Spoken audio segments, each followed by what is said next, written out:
The following program is presented by the Far East Broadcasting Company because stories of people living out the gospel with their lives inspire all of us.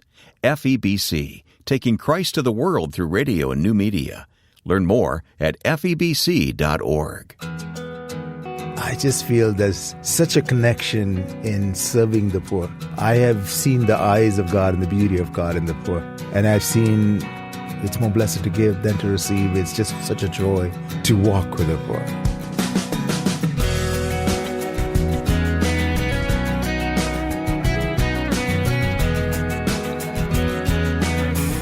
Welcome to this week's edition of First Person and our guest, Peter Duraisami, Chief Executive Officer of Scott Mission in Toronto. I'm Wayne Shepherd.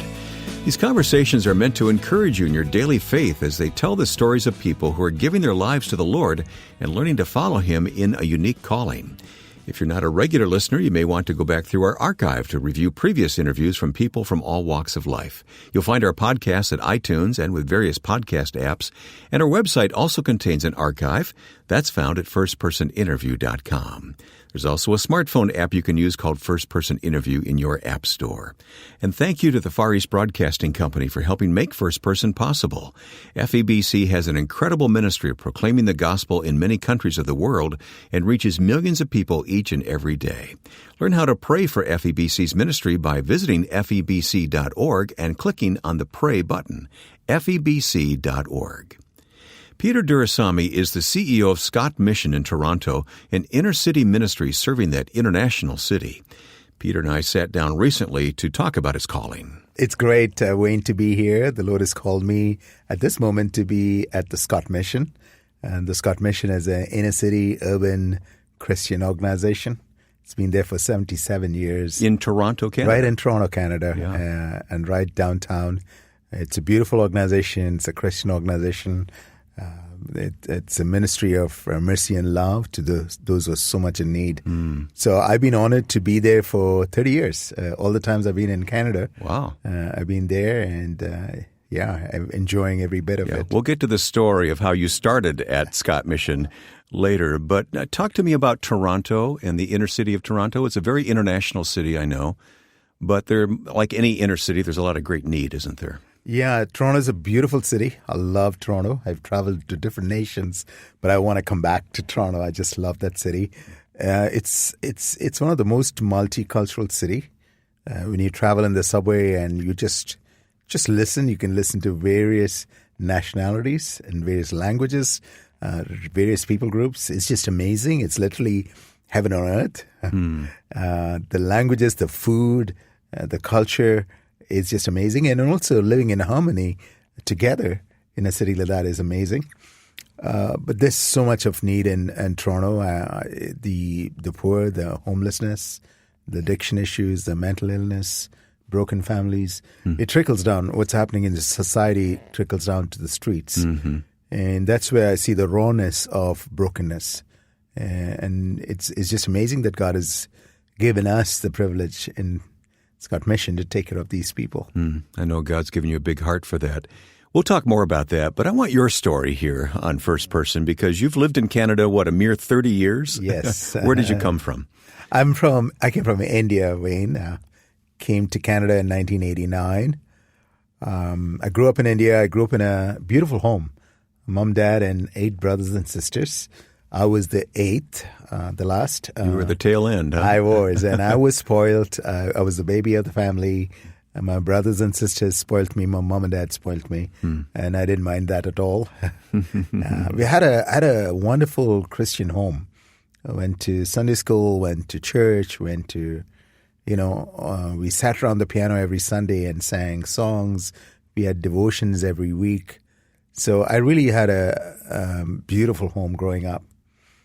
But as it moved into how I came to know the Lord, and as I grew into my teenage years, that's when I started questioning whether Jesus Christ is real.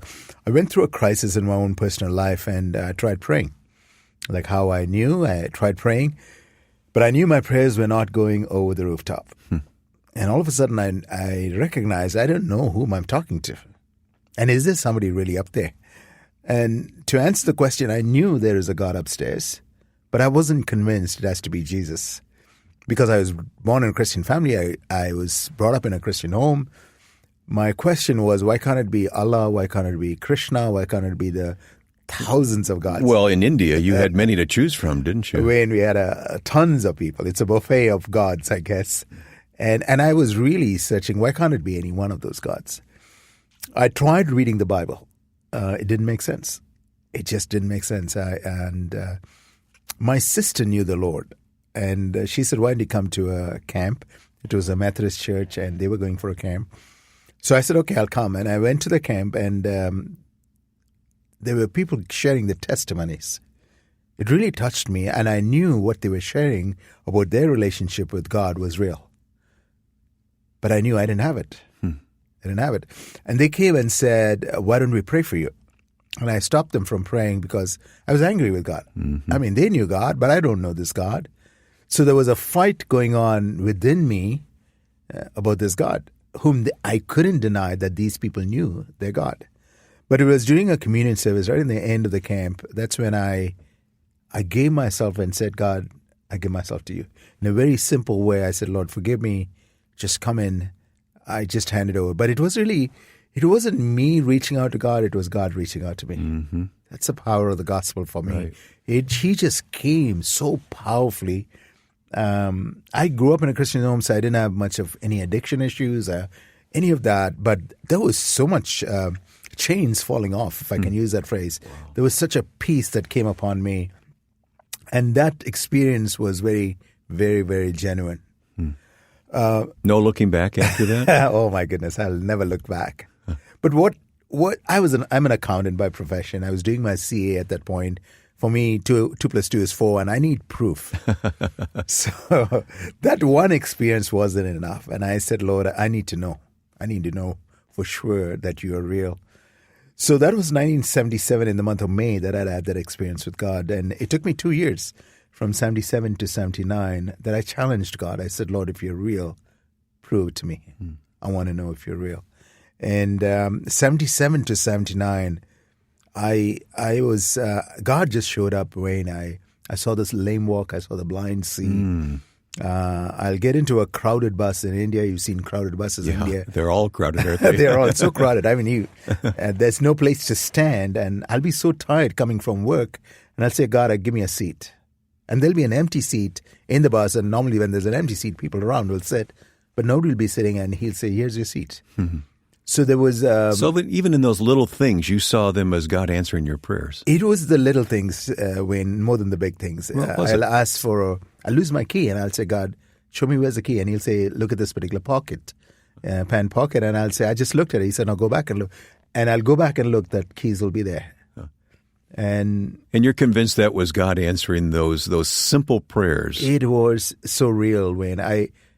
It was one of the times it blew my mind, and that was like a breaking point. Was I had a hiccup, and normally you get water when you get a hiccup, and my room is just outside. Like when you enter, it's outside, and so to go and get water, I have to open the main door, and I might be disturbing people who are sleeping. So to go and get water, and just then I said, Lord, I don't need to do that. You can stop the hiccup. Immediately it stopped. Immediately, like it was there that minute, and the next minute it was gone. And it was His grace in my life, Wayne, that He just opened Himself fully. 1979 is when then God started challenging me. A few of the verses He spoke to me was Luke chapter 5, talking about Peter. He said, launch out into the deep, when he didn't catch any fish. And for me, that phrase, Peter, launch out into the deep, he said, you've been in this edges for too long, launch out into the deep. 1 Kings chapter 18, verse 21, when Elijah before the people of Baal and challenging the people of Baal, prophet of Baal's, he said, how long will you hesitate between two opinions? If the Lord is God, follow Him. If the Lord is Baal, follow Him, in 1 Kings 18, 21. Verses like that started jumping at me, and I knew I had to make a decision. Amazing.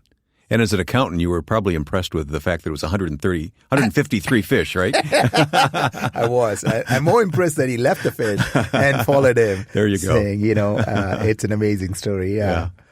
So you're following the Lord then at this point in your life. You're a young professional working in India. Did you meet your wife in India, by the way? Yes, I did. It was in the same youth group we met, and we knew each other for quite a few years. And then got married in 1987. Okay. What kind of positions did you have in India? I was a director of two organizations in India. They were manufacturing televisions, manufacturing ultrasounds. I was the director of finance, and before that I was director of finance in another insurance organization. Very responsible positions. Yes, it was. Yes, it was. So how did you decide and come to the realization that God wanted you in Canada, not in India? I think initially God worked in my heart in India itself. I think when I gave my heart to the Lord, going back to 1979, when He proved Himself to me, there was a dying totally. I actually didn't care about anything else but serving God. It was literally a place where I said, God, take me wherever you want, do whatever you want with my life. I'm totally yours. And I hadn't met, I'd met Sheila, my wife, at that point. We were not married. It was a complete surrender. And I came to know the God who created the heaven and the earth. And I didn't have a chance but to say, here am I. So I was doing my CA at that point. I thought I'll quit doing my CA, and the Lord said, no, don't. Just continue to do your CA. Well, 10 years went by before you left India then. Yes, I did. Someone said, put your yes on the table and let God put it on the map. Yeah. That's what you did.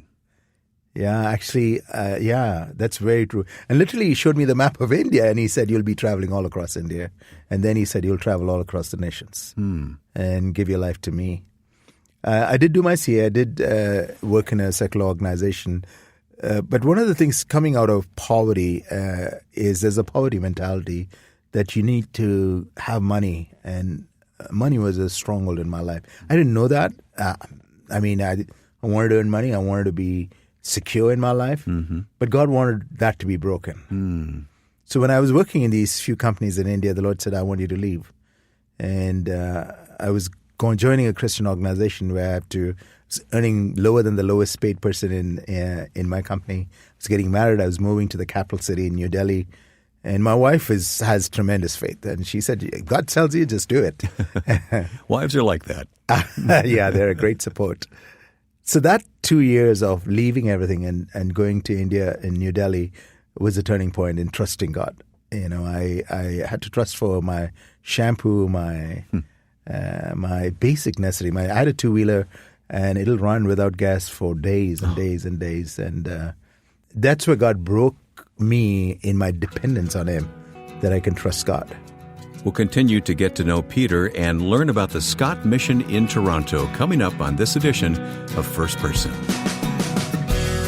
I decided to escape North Korea after listening to FEBC's broadcast. I was able to keep my faith firm by listening to your programs. Just one of millions of grateful people who listens to the Far East Broadcasting Company in her own language.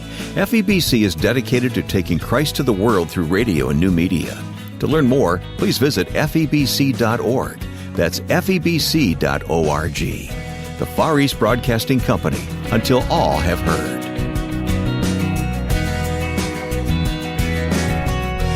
My guest is Peter Duraisami. Peter is the CEO of Scott Mission in Toronto. I guess it's an inner city rescue mission. Basically, that's what it is, isn't it? Yes, it is. Yeah. Yes, and how far back does it go in history? 77 years, Wayne. Okay. 77 years of seeing God's faithfulness. Amazing. So when we left your story, you're still in India. We haven't gotten you to Canada yet. How did God move you to Canada? So when I was in Delhi, seeing the hand of the Lord, that's when Sheila and myself, my wife Sheila and myself, strongly felt God was wanting us to move out. I have a brother in Canada, and he said, why don't you come to Canada and you can get into Bible college? So we felt the release to leave India. And at that point, we would have never thought of leaving India. I think God was doing so many things. Literally the book of Acts we're seeing in action. Wow. We loved India, but we knew strongly God has called us for the nations. And so we said yes to my brother.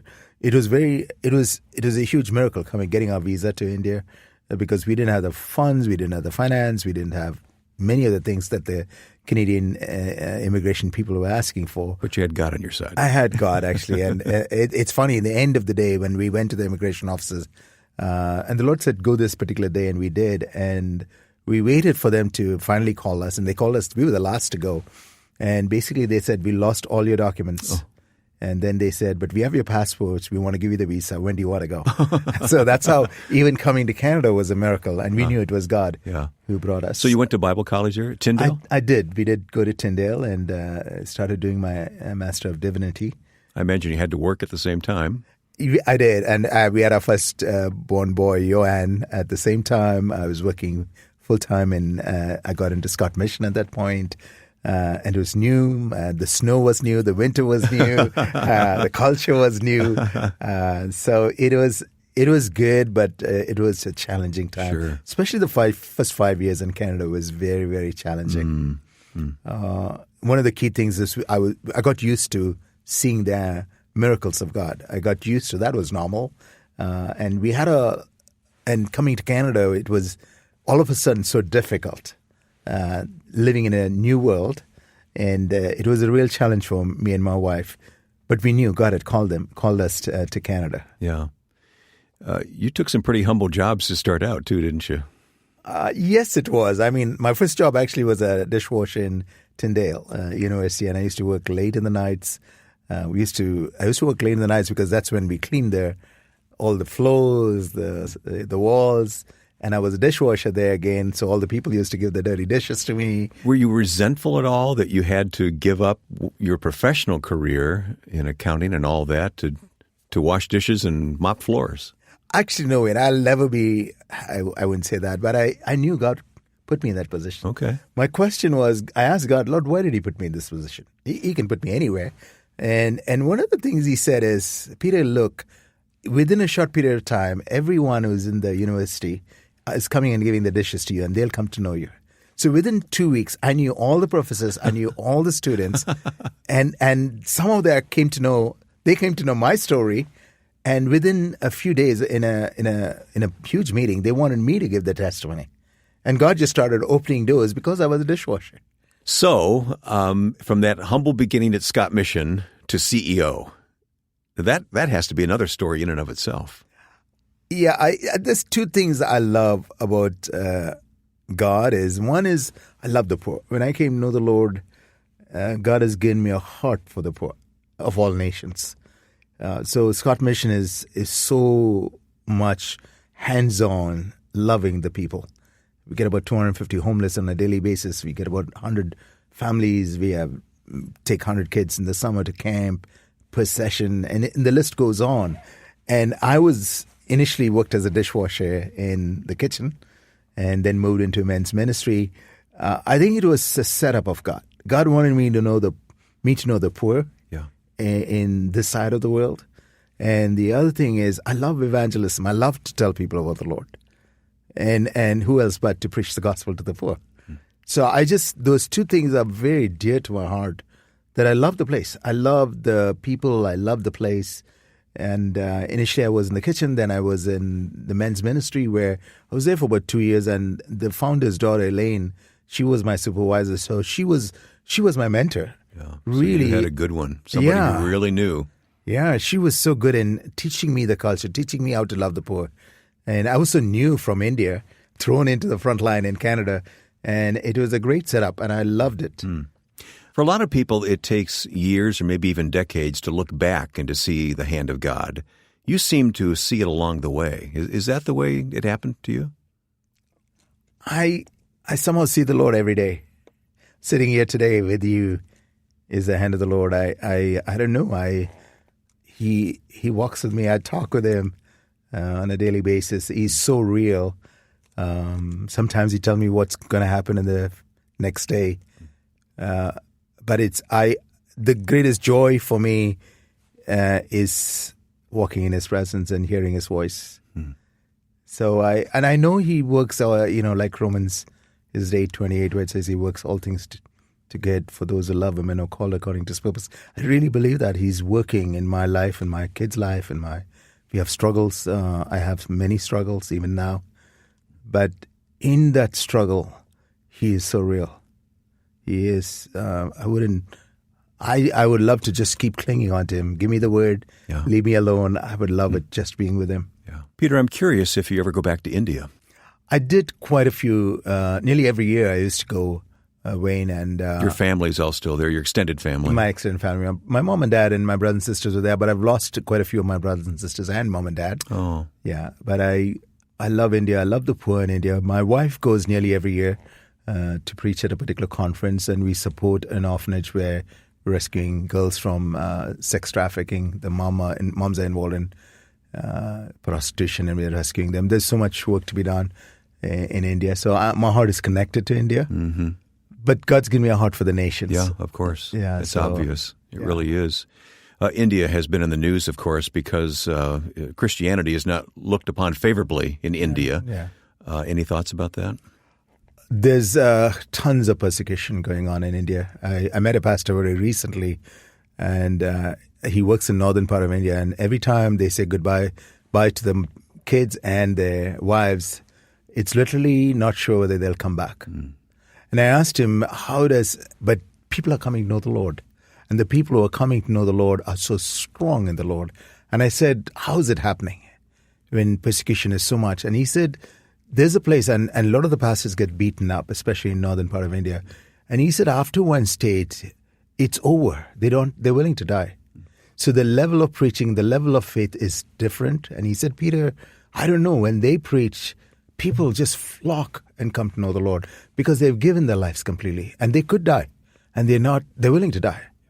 So with all that's happening, there's a beauty of genuine, wonderful people coming to know the Lord in India.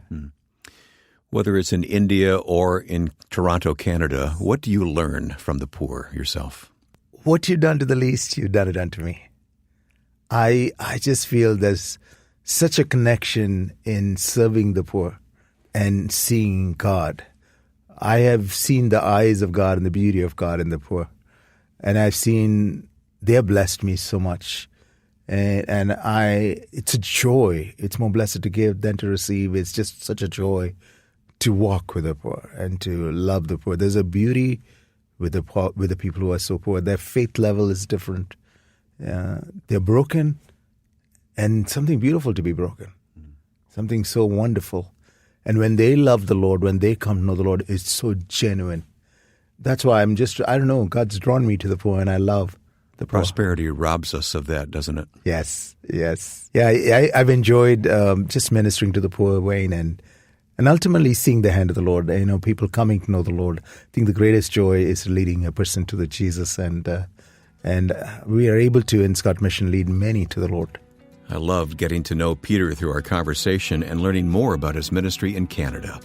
You've heard Peter Duraisami of Scott Mission in Toronto. He has an amazing heart to help people both physically and spiritually. To learn more about Peter and the mission, please visit firstpersoninterview.com. There you'll find links to follow for the information you need.